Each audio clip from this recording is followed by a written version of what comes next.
Indigenous people of monitoring developments in the nation's capital, where the Federal High Court has adjourned the trial of leader of the indigenous. At today's hearing, an officer of the DSS who arrested Nnamdi Kanu in 2015 told the court that when Mr. Kanu was arrested, no instrument of violence was found on him. Mr. AAA, the federal government's first witness under cross-examination, admitted that when Mr. Kanu was interviewed in 2015, his lawyer was absent. Mr. AAA agreed that those items now tendered as exhibits before the court are no longer of value. At the last hearing on Tuesday, the court granted the request for the witnesses to testify behind screen due to security reasons. Our senior reporter, Celestina Area, joins me on the news for more updates. Celestina, what more can you tell us about hearing in the case involving leader of the indigenous people of Biafra, Nnamdi Kanu? Oh, well, about today, so far so good. The trial is going on very smoothly, and considering the evidences given by the first prosecution witness today, so far nothing incriminating has been found against the indigenous, the leader of IPOB, which is Nnamdi Kanu. So we don't know what is to come as the proceedings continues, and we don't know for sure how many witnesses the federal government is going to call. This is just the first witness, and he was cross-examined today by counsel to Nnamdi Kanu, Kanu Agabi, and wherein he made some findings that the way Nnamdi Kanu was interviewed without his lawyer present, that most of the items that were seized or collected from him in 2015 have no value anymore because it's over 10 years.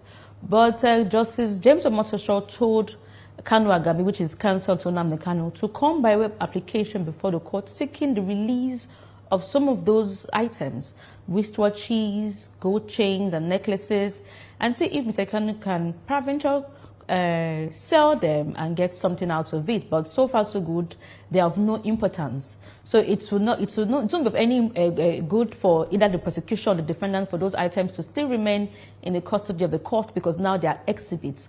So the court adjourned to 6th, 7th and 8th for continuation of trial. So the conclusion of the cross-examination of the first witness to be done and the second prosecution witness to be called.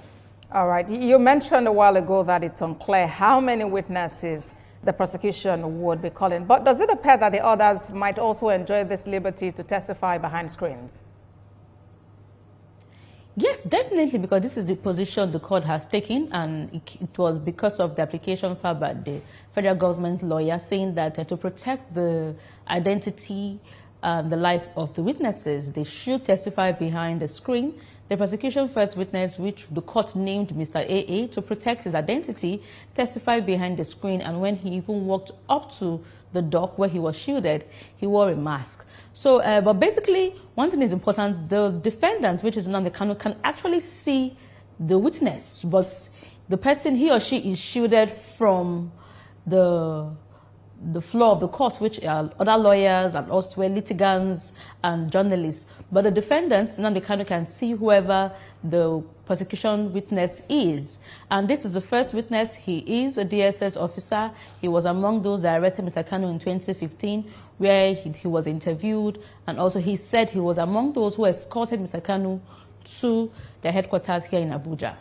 Celestina Area for us in Abuja. Thank you very much. We'll definitely be back to you when hearing in this case continues. Thank you again for the updates.